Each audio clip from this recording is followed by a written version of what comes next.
Salam HK3P untuk kita semua, humanis, cerdas, jujur, disiplin, dan melayani. Kita akan bersama-sama untuk belajar materi pelajaran pendidikan agama Katolik. Materi ini untuk para siswa-siswi SMP Saprus 2 Bandar Lampung kelas 8. Baiklah, kita akan segera mulai untuk belajar kita saat ini. Pada siang hari ini kita akan bersama-sama untuk mulai masuk ke bab 4 ya. Dimana di dalam bab 4 itu temanya adalah peran Roh Kudus bagi murid Yesus. Nah, anak-anak, tentu kalian pernah mendengar ya istilah Roh Kudus di dalam pelajaran agama selama ini sering muncul, di dalam kegiatan peribadatan juga sering muncul. Nah, di dalam pembahasan materi kita pada hari ini, bab 4 itu dibagi menjadi 3 pokok bahasan. Ya, kita nanti pasti akan jauh lebih memahami siapakah Roh Kudus itu, bagaimana kerjanya, dan latar belakangnya apa. Itu pasti kita akan menjadi lebih paham, ya kan? Bab 4 ini dibagi menjadi 3 pokok bahasan. Yang pertama adalah Yesus mengutus Roh Kudus. Nah, Yesus mengutus para Roh Kudus itu bagi siapa? Nanti akan kita lihat ya. Kemudian Roh Kudus memberi daya kekuatan, itu pokok bahasan yang kedua. Dan yang ketiga adalah mengikuti bimbingan Roh Kudus. Anak-anak sekalian, untuk saat ini kita akan membahas terlebih dahulu pokok bahasan yang pertama, yakni Yesus mengutus Roh Kudus. Ya, langsung saja supaya apa yang sering kita dengar, istilah-istilah Roh Kudus yang sering kita dengar itu nanti kita menjadi lebih paham, maka kita langsung saja untuk melihat materinya ya. Nah, Yesus mengutus Roh Kudus itu pasti ada latar belakang ya. Ada hal yang tentunya itu menjadi atau melatar belakangi alasan mengapa Yesus itu mengutus Roh Kudus kepada para muridnya ya. Nah, kalian bisa melihat di slide ya, peristiwa Yesus disalibkan, wafat, dan dimakamkan itu membuat para murid mengalami kesedihan yang mendalam dan diliputi rasa ketakutan. Ini latar belakang sebelum Yesus mengutus Roh Kudus itu, ada kejadian seperti itu di mana Yesus disalib, wafat, dan dimakamkan. Itu ternyata berdampak besar bagi para murid sehingga mereka mengalami kesedihan dan juga diliputi rasa ketakutan. Kalau sedih jelas, mereka sedih karena ditinggal oleh Yesus. Yesus wafat. Tetapi kalau hubungannya dengan para murid lalu diliputi rasa ketakutan, apa yang mereka takutkan itu?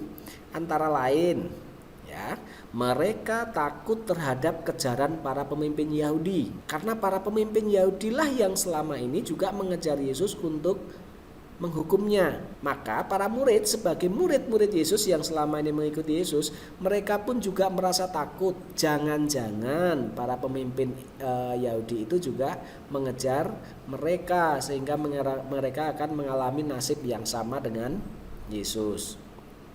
Kemudian dalam ketakutannya itu mereka juga tidak berani mewartakan atau memberi kesaksian tentang Yesus Kristus. Kenapa seperti itu? Karena dalam keadaan takut pasti para murid itu juga tidak berani keluar. Sehingga di sini ada ditulis bahwa para murid hidup dalam persembunyian.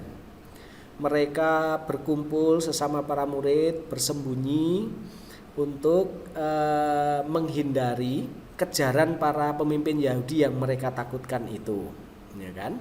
Kemudian, nah di sini kita bisa melihat, coba kalian perhatikan di sebelah kiri, itu ada semacam lorong, ada semacam bangunan, itulah menjadi gambaran pada zaman dulu dijadikan sebagai tempat persembunyian para murid Yesus. Ruangannya seperti itu, kira-kira ruangan apa? Nah, di daerah timur tengah sana itu kan banyak sekali lorong-lorong yang dibuat ya, sengaja dibuat untuk tempat tinggal. Nah, ini pun juga semacam lorong bawah tanah yang biasanya digunakan untuk keperluan religius. Oleh para murid Yesus digunakan sebagai tempat untuk bersembunyi.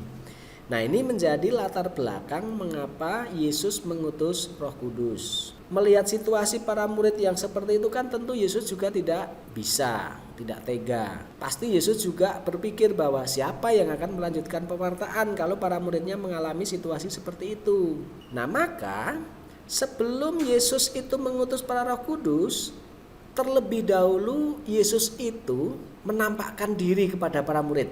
Jadi kan dalam setelah Yesus wafat di salib, dimakamkan, itu kan 3 hari setelah itu kan jenazah Yesus tidak ada. Para murid yang menengok Yesus ke makam itu kan mereka kaget karena jenazah Yesus di situ sudah tidak ada. Mereka berpikir bermacam-macam pikiran yang muncul. Ada yang jenazah Yesus dicuri, ada yang Yesus juga mungkin entah dipergi atau mungkin hidup lagi dan lain sebagainya. Bermacam-macam pikiran muncul. Untuk menjawab pikiran-pikiran atau pertanyaan-pertanyaan yang muncul dalam diri para murid karena Yesus tidak ada di makam itu, Yesus itu beberapa kali menampakkan diri kepada para murid. Nah, di dalam gambar ini salah satu contoh bagaimana Yesus menampakkan diri pada para murid. Nah, siapa yang disuruh untuk mencocokkan jarinya ke dalam luka yang ada di lambung Yesus itu adalah Thomas. Karena Thomas sendiri orang yang sulit atau tidak gampang untuk percaya begitu saja. Maka Yesus menampakkan diri kepada para murid, salah satunya ada Thomas di situ, untuk meyakinkan Thomas, maka ia disuruh untuk mencocokkan jarinya kepada luka Yesus yang ada di lambung. Kalian kalau melihat filmnya, itu luka Yesus yang ada di lambung itu luka karena ditusuk dengan tombak. Nah, peristiwa penampakan Yesus sendiri kepada para murid ternyata itu sudah berdampak. Apa dampaknya? Yakni membangkitkan semangat baru bagi para murid. Penampakan Yesus ternyata membangkitkan para murid itu menjadi memiliki keberanian kembali untuk keluar dari persembunyian dan mereka bersaksi tentang Kristus. Ya, ini masih dalam konteks penampakan Yesus. Jadi Yesus belum mengutus Roh Kudus kepada para murid. Dengan penampakannya saja ternyata sudah berdampak sangat luar biasa. Bagaimana para murid sudah mulai muncul keberaniannya untuk melanjutkan apa yang sudah diwartakan oleh Yesus terlebih dahulu, ya. Selain itu, ya, anak-anak, yang perlu kalian pahami bahwa penampakan Yesus kepada murid-muridnya itu menegaskan bahwa ia itu siapa? Yakni Yesus sendiri. Yesus itu tetap hidup dan selalu ada bersama dengan para murid.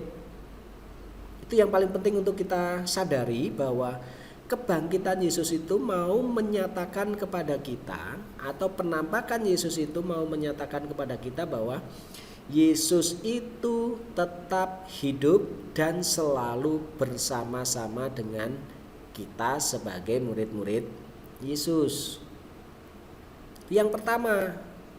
Yang kedua, penampakan Yesus itu juga sekaligus memberikan peneguhan tentang tugas perutusan untuk mewartakan atau bersaksi tentang siapakah Yesus dan kerajaan Allah. Dengan Yesus menampakkan diri, kita semacam mendapatkan peneguhan, mendapatkan metrai semacam itu, sehingga kita mampu melaksanakan tugas perutusan untuk mewartakan atau bersaksi tentang siapakah Yesus dan mewartakan kerajaan Allah, ya. Ini salah satu contoh bagaimana Yesus menampakkan diri kepada 2 muridnya dalam perjalanan menuju ke Emmaus. Kalian nanti bisa melihat kisahnya seperti apa di dalam kitab suci ada. Salah satunya adalah Bagaimana begitu Yesus itu tiba-tiba berjalan bersama mereka, itu ada semangat yang berkobar-kobar di dalam diri kedua para murid tersebut. Nanti kisahnya bisa kalian lihat sendiri, ya. Kemudian yang berikutnya, sampai kapan Yesus itu menampakkan diri kepada para murid? Itu terjadi sampai saat Yesus naik ke surga. Kalian bisa baca dokumen-dokumen tentang penampakan Yesus itu. Ada di dalam Injil Markus, ada di dalam Injil Matius, ada di dalam Lukas, itu juga ada. Nanti kalian bisa baca sendiri. Di situ sumbernya jelas. Ya. Kemudian, nah sekarang dari latar belakang yang tadi sudah kita lihat bersama, tentu kita punya bayangan bahwa Yesus pun tidak akan selamanya selalu menampakkan diri secara terus-menerus kepada para murid. Setelah Yesus merasa cukup bahwa penampakan-penampakan yang ia lakukan kepada para murid itu sudah cukup untuk memberikan keyakinan pada para murid, akhirnya tibalah saat di mana Yesus mencurahkan Roh Kudus kepada para murid. Perutusan atau pencurahan Roh Kudus terhadap para murid itu disebut sebagai Pentakosta. Dalam gereja sekarang Pentakosta dirayakan sebagai hari raya turunnya Roh Kudus. Kalian bisa melihat peristiwa Pentakosta itu dalam Kisah Para Rasul bab 2 ayat 1 sampai 13. Di situ secara panjang lebar dijelaskan kisahnya seperti apa, ya. Dan Pentakosta itu juga sekaligus menjadi bukti bahwa Roh Kudus tidak pernah meninggalkan para murid melainkan senantiasa menyertai sampai akhir zaman. Nah, dari sini kita menjadi tahu bahwa sedikit bisa menyimpulkan bahwa berarti Roh Kudus yang dicurahkan oleh Yesus kepada para muridnya itu sebenarnya adalah Roh Allah sendiri. Mengapa disebut sebagai Roh Allah sendiri? Di dalam slide yang sebelah kiri itu dituliskan bahwa Yesus tidak pernah meninggalkan para murid, melainkan senantiasa menyertai sampai akhir zaman.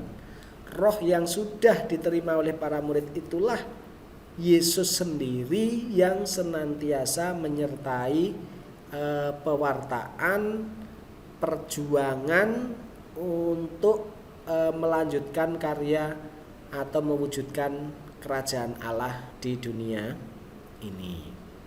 Ya. Sampai di sini saya kira paham ya, mengapa Yesus mengutus Roh Kudus, latar belakangnya apa, situasi para murid saat Yesus dihukum salib sampai wafat sampai dimakamkan, situasi para muridnya, kemudian sampai dengan Yesus mengutus Roh Kudus. Ya. Kemudian kita melihat kalau Roh Kudus sudah dicurahkan kepada para rasul atau para murid, sekarang kita akan melihat Roh Kudus itu siapa, ya kan? Nah, di sini kalian bisa membaca Roh Kudus adalah Roh kebenaran. Di sini sudah ditegaskan Roh Kudus adalah Roh kebenaran. Kebenaran tentang apa? Nah, itu yang dijabarkan lagi. Roh Kudus adalah roh kebenaran yang mengajarkan tentang kebenaran Allah. Itu pasti, ya. Di saat kita berusaha untuk memahami atau mengenali Allah lebih jauh lagi, kita harus ada dalam situasi atau diri yang dibimbing oleh Roh Kudus supaya kita benar-benar paham. Lalu yang kedua adalah menuntun gereja pada kekudusan. Kudus itu artinya suci, ya. Maka menuntun gereja pada kekudusan atau kesucian. Karena apa? Dengan bimbingan Roh Kudus pasti gereja. Nah, di sini gereja G-nya besar ya. Berarti yang dimaksud gereja di sini adalah umat Allah. Menuntun umat Allah kepada kekudusan. Karena apa? Orang kalau situasi hidupnya dalam bimbingan Roh Kudus, ia pasti akan memperjuangkan nilai-nilai atau mewujudkan nilai-nilai cinta kasih dalam kehidupan sehari-harinya. Kemudian yang ketiga adalah menggerakkan, mendorong, menguatkan dan menyemangati gereja untuk mewartakan kerajaan Allah. Itu sama dengan yang dialami oleh para murid Yesus tadi.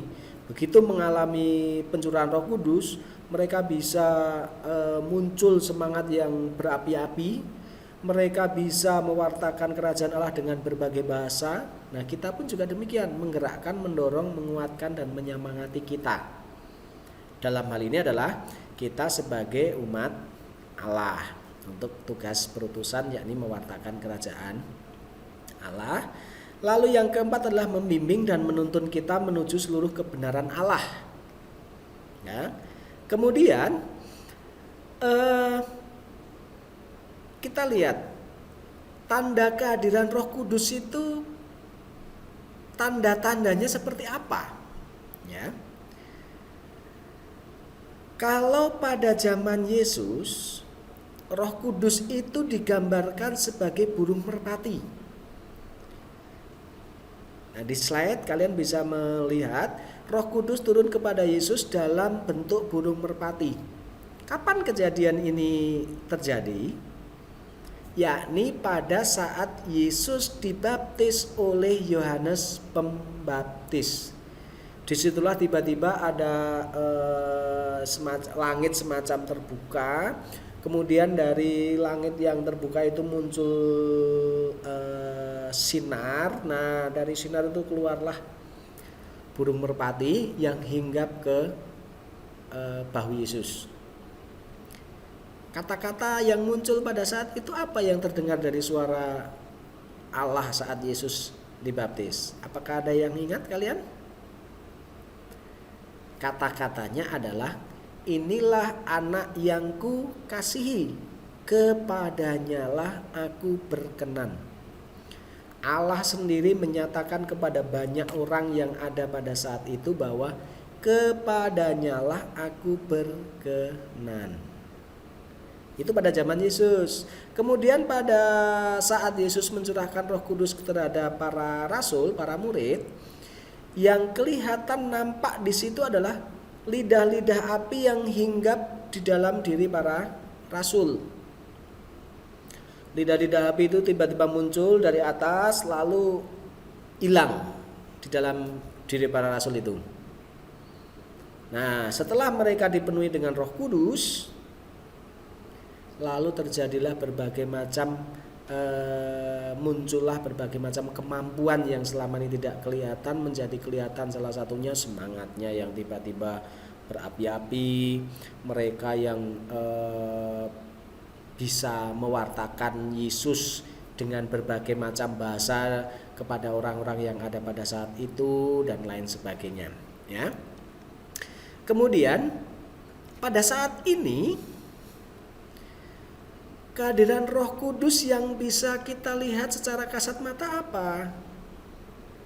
Kehadiran Roh Kudus tentu secara umum dalam perayaan-perayaan sakramen di dalam gereja. Ada 7 sakramen. Tetapi yang paling nampak jelas bahwa perayaan sakramen itu adalah perayaan pencurahan Roh Kudus adalah saat penerimaan sakramen Krisma. Di situ ada penumpangan tangan. Siapa yang melakukan? Seyogyanya yang memberikan sakramen Krisma kepada warga atau umat yang menerima Krisma itu adalah Bapak Uskup, ya kan? Bapak Uskup. Tetapi dalam keadaan darurat imam pun boleh memberikan, ya. Selain pada penumpangan tangan, di situ juga ada pengurapan minyak krisma. Di mana minyak krisma itu diurapkan? Yakni di telapak tangan kita.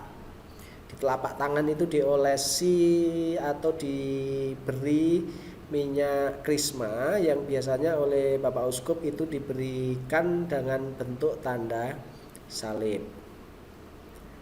Nah, sakramen krisma itu sendiri masuk dalam kategori sakramen inisiasi karena apa? Memasukkan seseorang ke dalam kelompok jemaat yang sudah dewasa imannya. Nah, saya kira dengan penjelasan Pak Bedut ini tentu akan membuat kalian menjadi lebih paham. Nah, nanti kalau misalkan ada pertanyaan-pertanyaan lebih lanjut tentang Yesus mengutus Roh Kudus ini, kalian bisa langsung ditanyakan melalui media classroom kita, atau mungkin bisa langsung bertanya kepada Pak Bedut secara pribadi juga bisa, ya kan? Nah, anak-anak, setelah kita bersama-sama memahami kaitan dengan materi bab 4 pokok bahasan pertama Yesus mengutus Roh Kudus terhadap para murid ini, sekarang saya akan lihat sejauh mana kalian menangkap materi yang Pak Bedut sampaikan ini. Caranya bagaimana? Saya ingin melihat jawaban kalian atas pertanyaan-pertanyaan yang Pak Bedut berikan ini. Maka anak-anak, ada 4 pertanyaan yang saya berikan berkaitan dengan materi yang tadi saya jelaskan. Silahkan itu nanti kalian kerjakan di dalam buku kalian. Nah, nanti Pak Bedut akan melihat jawaban kalian seperti apa. Dari jawaban itu nanti Pak Bedut akan melihat sejauh mana kalian memahami pokok bahasan tentang Yesus mengutus Roh Kudus ini. Ya. Nah, silahkan itu soalnya langsung ditulis di dalam buku kalian. Setelah soal ditulis, jangan lupa untuk langsung diberikan jawabannya. Kalau misalkan kalian ada yang lupa, kalian boleh flashback kembali ke materi-materi sebelumnya untuk melihat materi yang sudah ada, terlebih untuk mendukung menjawab pertanyaan-pertanyaan ini. Nah, 4 soal itu masing-masing soal bobotnya adalah 25. Jadi kalau kalian itu nilainya sempurna semua, total menjadi 100. Seperti itu ya. Selamat mengerjakan tugas, dan jangan lupa nanti tulisannya yang bagus. Lalu pengumpulannya nanti akan saya informasikan lebih lanjut dalam classroom kita. Demikian anak-anak untuk materi kita pada siang hari ini.